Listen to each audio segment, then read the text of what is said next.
Bob says it's 5:30. Close enough. Welcome everybody to our continuation meeting, June 7th at 5:30. I'll call this meeting to order. We've got a few things on the agenda. A street closing request for Freedom Rocks concert. Bobby Campino. Stand up, please. Come on up and just give us the executive summary of what it is that you want to do to us.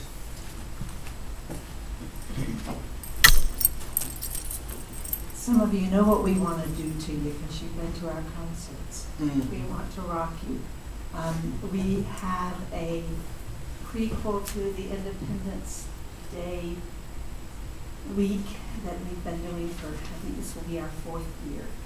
And we do it somewhat on the model of the ticket. They'll start at 7. It's old, vintage, like 50s, 60s, Motown pop, patriotic music, and it's family, it's free, and if you can please close the street for us, we'll appreciate it. It's the Arts Council, and it's all local talent, and it's all volunteer. So when? What Friday, day? June 29th. And from when to when? From 5:30ish, the concert starts at 7, but people come really, really early. It's amazing how early. Chairs are parked in the street till about 10. We'll be done well before 10. In which section of the street do you need to close? Iola Street, right around the gazebo from Main Street. It doesn't need to be closed all the way back to Church Street. In the past, Mr. Roper has barricaded it off just beyond the bank that was closed there. The Pickens, is this the Pickens scenario? Mm-hmm. Yes. I make a motion to approve it. Ahead of this time. Anybody want to discuss it? All in favor, raise your hands. Okay, that passes. Thank you. So that means we get in free. Everybody gets it free. We may have to charge you guys. Thank you. I'm off to a basketball game. Bye. You folks here for something different? The water. Oh, okay. Next one for contract obligation to Brightmeyers, John. Mr. Mayor, this is a step that we should have taken at the last board meeting to have the board formally approve a budget amendment to allocate $50,000 in fund balance. That's the earnest money to be put up front, put down with the Brightmeyers contract. And that was the subject of the reimbursement resolution we did pass last meeting to pay that back as soon as we have the loan funds. So I would just, unless there are any questions, I would just ask the board to make that for a motion and passage of it to authorize Janet to allocate $50,000 out of the fund balance for earnest money on the Brightmeyers contract. Does this directly relate to the terms of the lease that came across between the ABC board and the town? No, sir. This is still just the contract, the purchase end of things from Brightmeyers. Have we gotten any response from Brightmeyers from our office?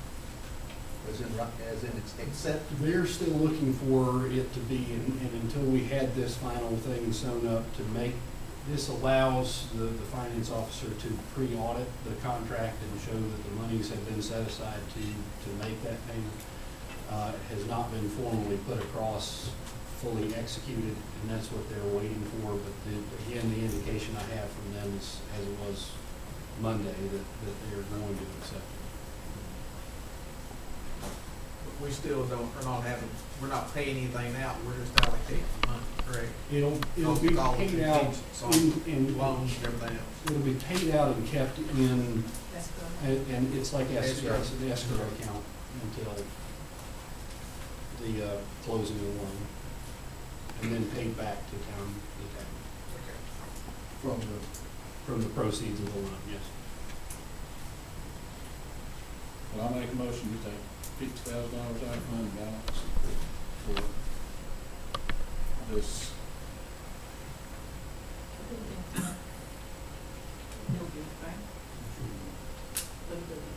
I second. Discussion.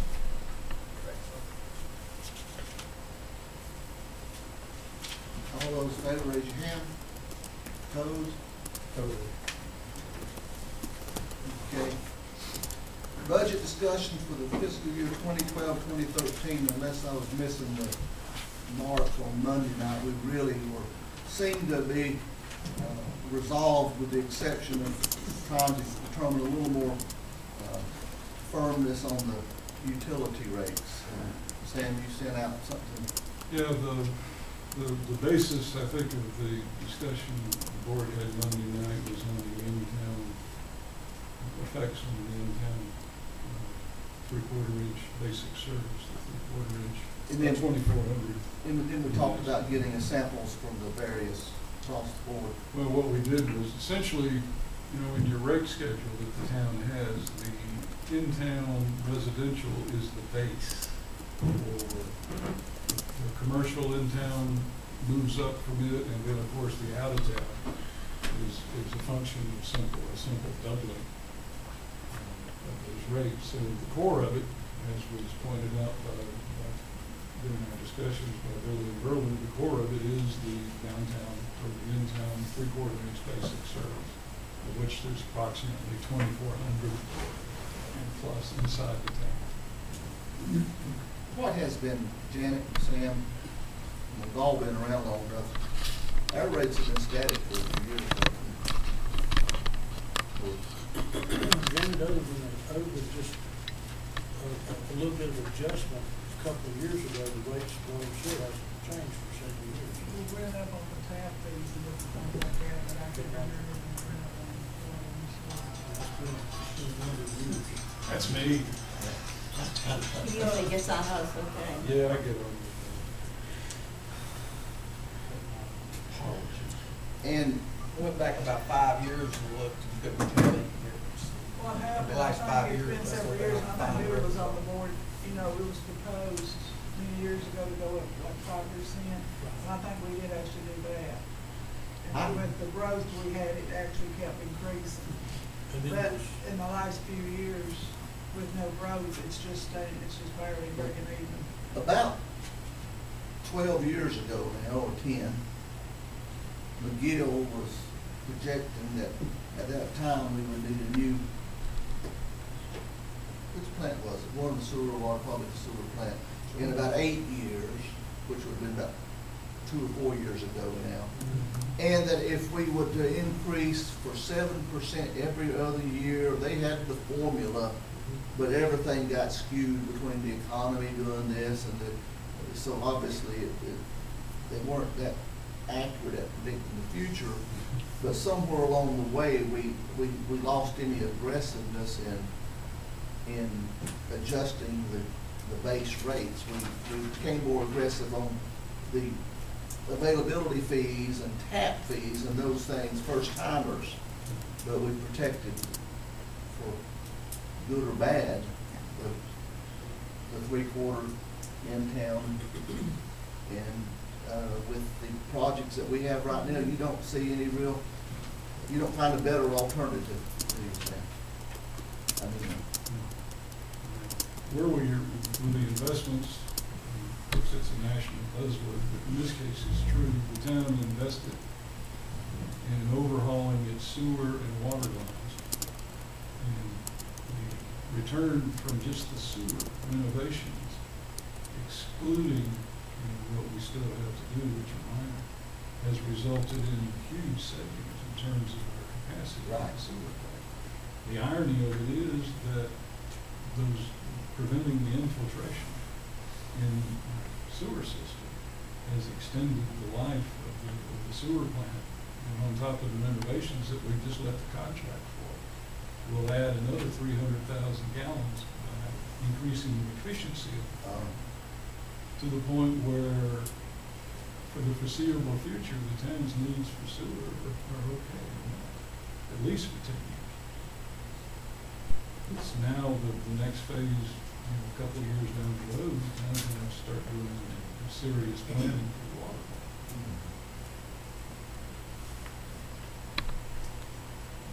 According to this fee and stuff I'm seeing here, it looks like you've decreased what you originally said you were gonna do, is that correct? So we have decreased some, Yes. somewhat. The committee met and we reviewed the impacts, and I think that was the flavor of the major concern from Monday night, was the impact on the ratepayers from hitting the increase all at one time.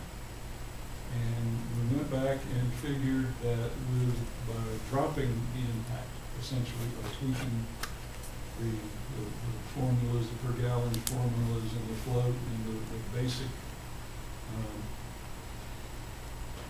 cost platforms at each meter size, that with this recommendation that we're given to the board and the agreement of the board that the difference in the water fee would stay this year at 190 to go to 250 in the following fiscal year instead of this upcoming fiscal year. Although this board cannot really bind. No, you can't, but it's an understanding that that would be on the table next year's budget. And then also on the sewer per 100 gallon fee would be half of what was originally projected for the fee and will go to 7 cents. In the following year, then it would be 8 cents additional. And so by doing that and calculating out the difference until the first debt service payment would be due on the sewer plant renovation, which is going to be in November of 2013, that we should be able to accumulate the sufficient reserves to begin paying the debt service. Now, and of course, that's assuming that in July of 2013, the 2 deferred rate adjustments come into place. And we still have the wild card of how much we bring in through availability fees, new construction related. We certainly anticipated, at least tacitly, that we would have more revenue from those sources than it's turned out to be over the last couple of years. Well, that's true. And it's just, Monday night, that's one I had to name down when we were in there. I know that's, yeah. And I'm amended down the utility fees, which was what you're talking about, increasing $250,000 for this past year, so. And what I also did was to go back into what we would classify as minor within the year capital renovation projects. And we narrowed it down to just carrying the 2 major ones that are in the budget proposal and deferring the others that Jay had on his accumulation list until 2013.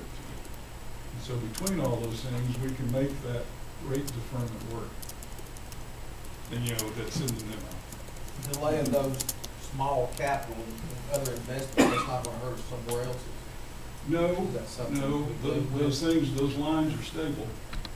But as you're replacing the systems, the major trunk work, the town is just about completed. Farrell, Billy and I can tell you, that we delayed stuff probably too long that we are just catching up for in this last 4 or 5, 3 or 4 years or whatever. We've done projects here that needed attention probably sooner than they got to. I guess we still have, even though we got all these new lines in, we still have a lot of old lines out there. You go The main line, Grandview the main Court. problems was the sewer This lines, condo, the you always- filtration, and that's pretty much fixed. I'm sure it needs- Pretty much so. With the completion of the county run project, running up to Little T, then up Cartouche and out to the industrial park and all that replacement, that has removed the last big source of infiltration in the system. So from this point on, we're ahead of the game, so to speak. You folks are here for this subject, you've mentioned that. Correct. It's not the public hearing, we had the public hearing Monday night. And so it's not set up to get up and vocalize on it, but we're at the discussion level. And you, I hope at least, you won't be satisfied because I sense there's gonna be a sizable utility rate increase being strongly considered and probably passed. I hope you understand, though, that we're not taking it lightly. That it's just the combination of what it costs to provide these utilities versus what we have to pay for it. And then it's always a tough decision as to how you allocate it between commercial and residential, in town and out of town, but these are some of the hardest decisions the board makes. So, and I'm not even asking if you're an in-town three-quarter user, I don't even want to know, because that's not the important thing is, but the board doesn't take action like this lightly. We've actually conducted, if Evans was there, he'd still vote against it. That's absolutely true. We talked about that. Right. Yeah, Jerry would vote against it if you raised it A a penny. penny. That's true. Yeah, and if it was gushing out because we didn't have money to fix the leak outside, he'd still vote against it. Okay, where we at? Well, I don't see that we can reduce them any farther down than what we have. We've been over it and over it, and, I don't, it's actually a very modest increase for the in-town residential customers with 3/4 inch line. There's a motion coming somewhere, I will make a motion that we approve those rates and also the budget. Wait a minute, I thought we were going to discuss the budget. Well, we gotta have a motion in a second, then we get to discussion. Oh, Make a second.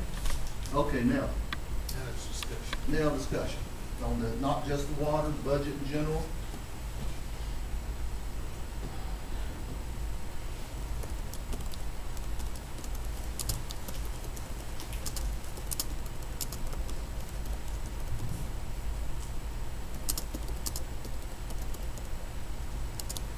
Any discussion? All those in favor, raise your hand. Opposed? Okay. John, talk to us. Mr. Mayor, I actually sent the board members an email. You should have it on your tablets on that topic, and that's really the only update I have. On your top one.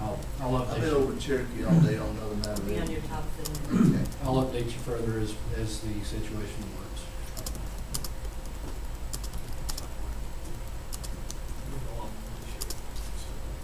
Okay, as we wrap up our June meeting, this continuation, anything, you got anything on anybody's mind we want to, Yes, sir.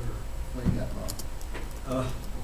I'm sorry, Mr. Mayor, but I do not like this telephone thing where when you call the town hall, you're not getting a human being, when you first try.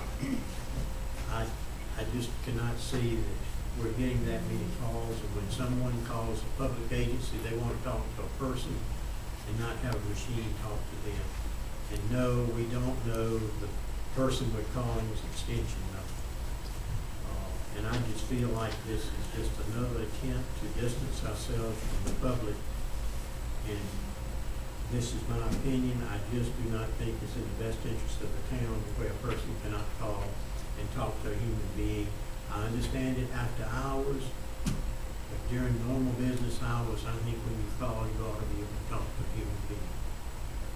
This caught me by surprise, Sam. Was it something that was discussed among some of the members? Was it discussion at all? Tell me the history of this. This actually harkens all the way on back to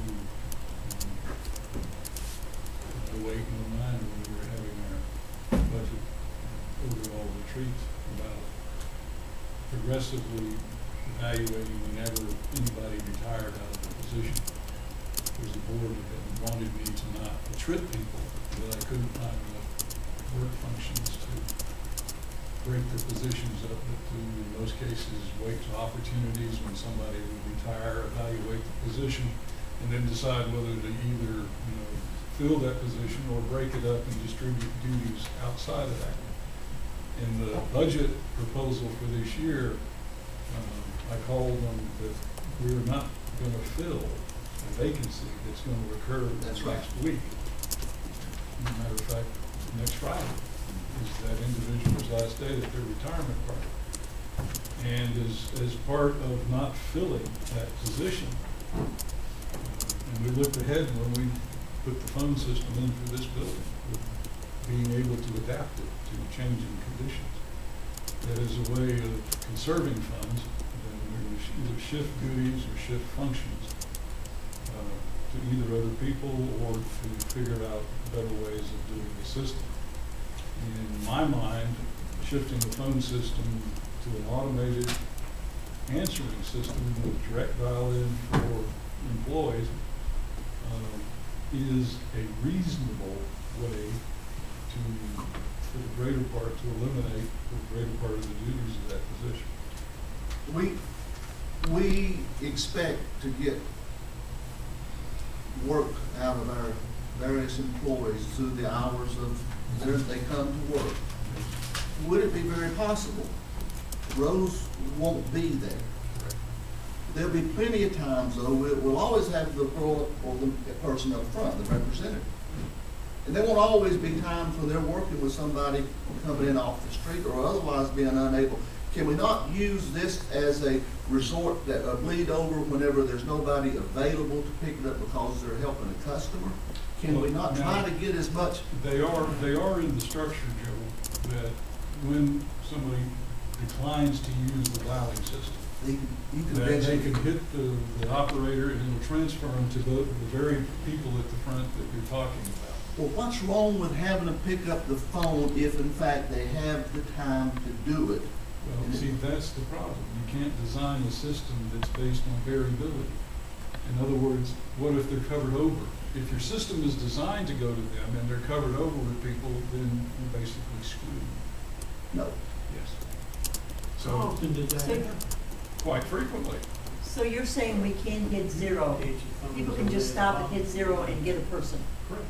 at any Does time? it say that?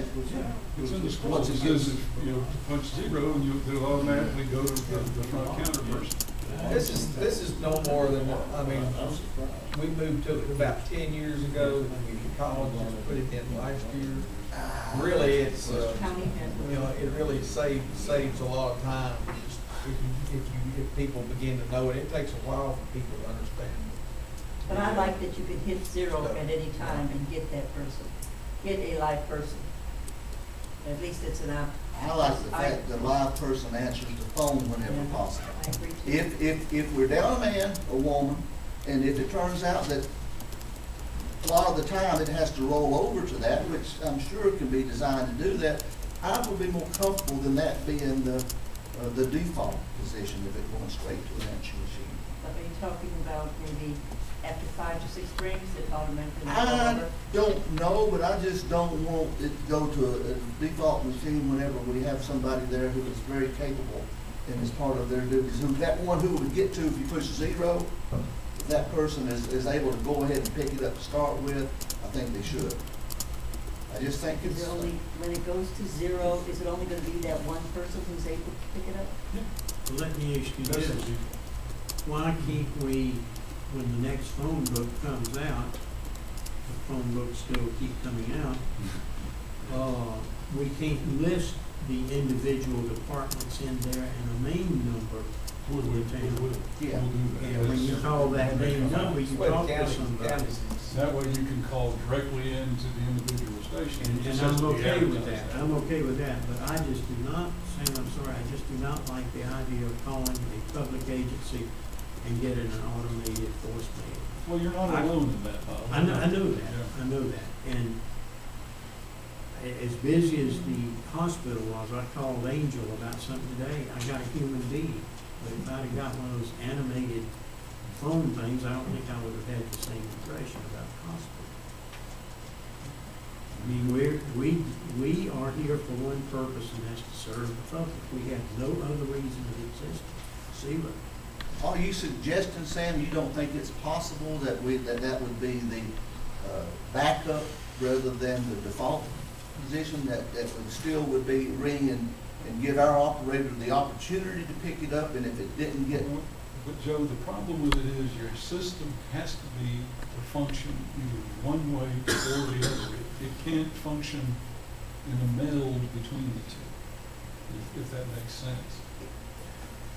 Once the individual extensions get out, I mean, it's gonna be a learning period, but you're gonna reduce your incoming, your normal incoming calls by a large percent.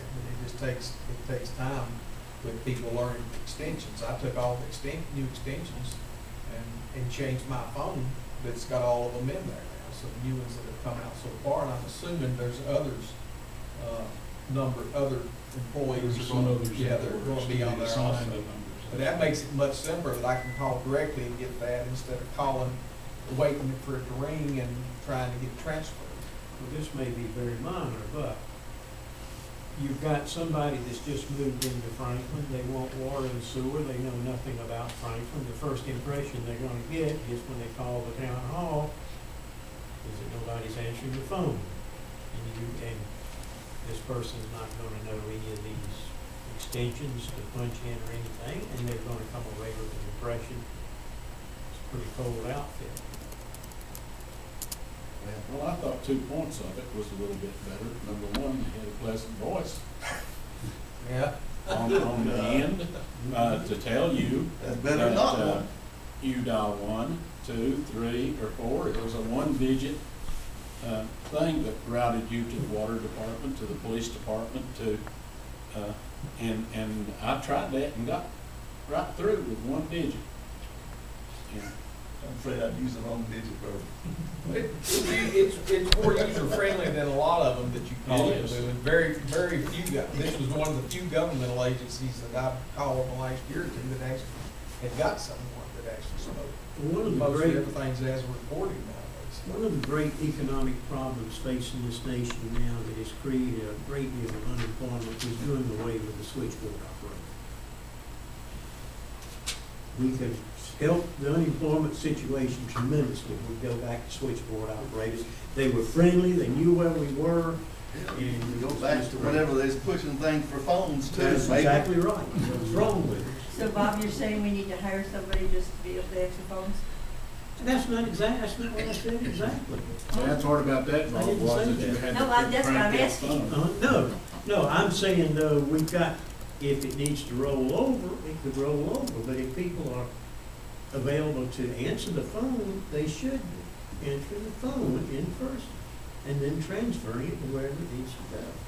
But there's nothing worse than if you go into a place and you're waiting in line and that person picks up the phone and starts talking. You've taken the time to come in the That kills me. building, That come kills in me. to talk to That's that, irritating. you're right there That's going. that's the We- face-to-face we Yeah, calling. you're We listening. built, Joyce, we built the town hall, it's a public building that's not open to the public.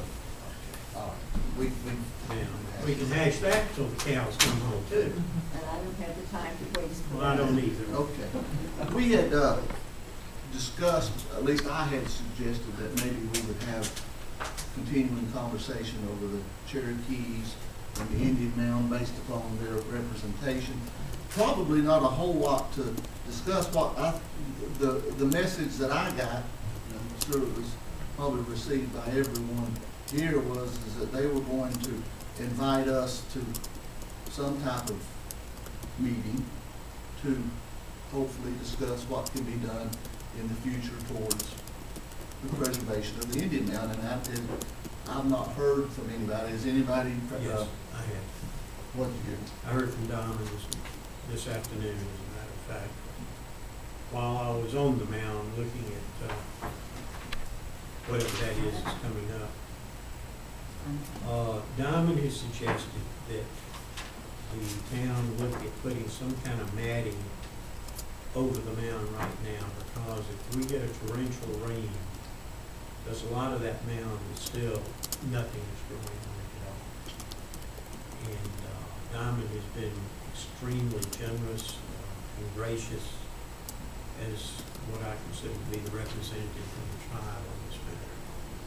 And could we not talk with the agriculture department to see if there's any kind of mat that we can put down right now, like the DOT uses on roadsides for erosion or whatever else we need? Is there an erosion risk should there be heavy rains? There's enough of a fiber mat between the remainder of the original grass underneath plus the spray on application map, even though it doesn't appear that a substantial portion of the grass is taken. So my position on that is now we're looking, in fact, with the DOT about a suggestion about a better seed cover, grass cover to put over that in the additional.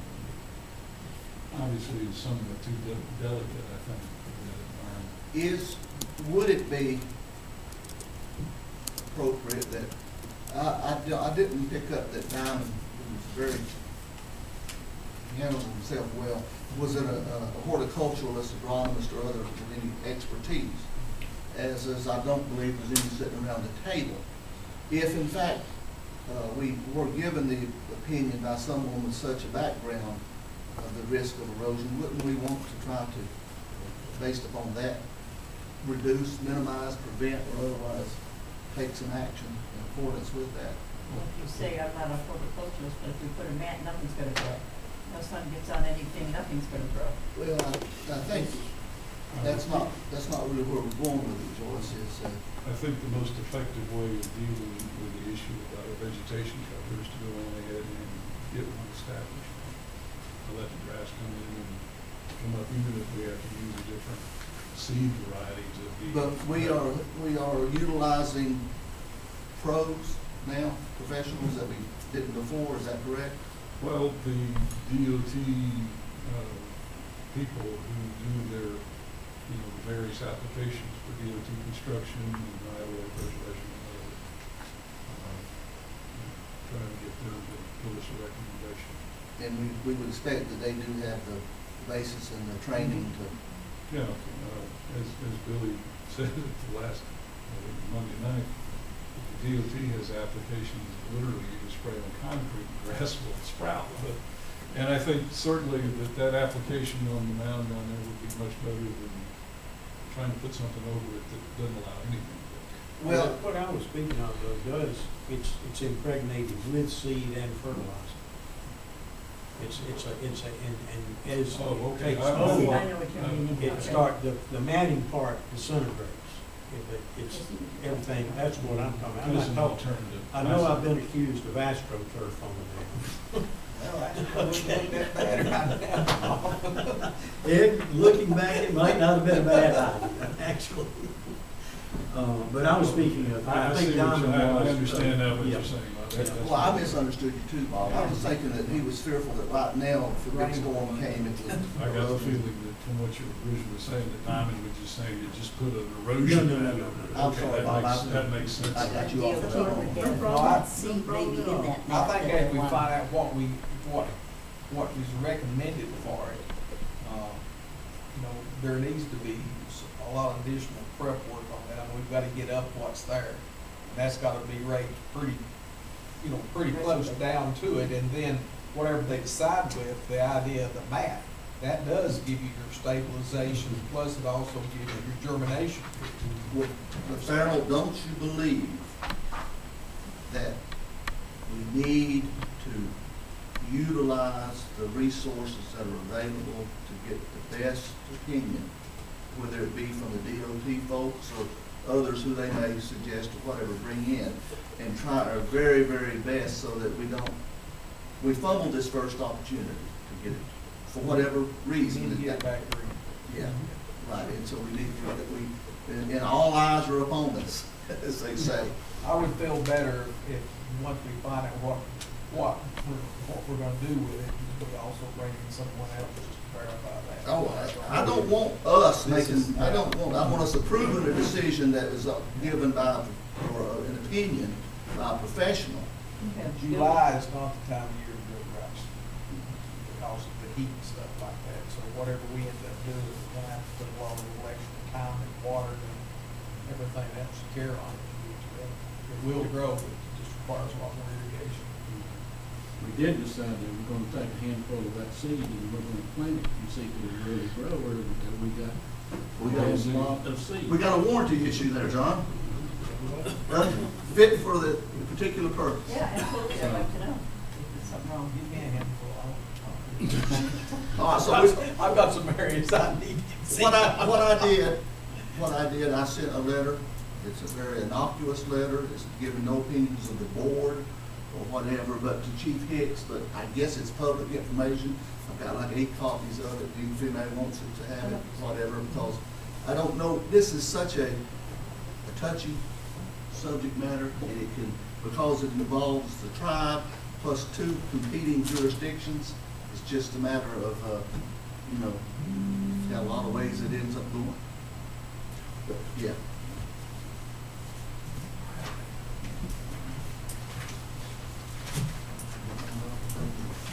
I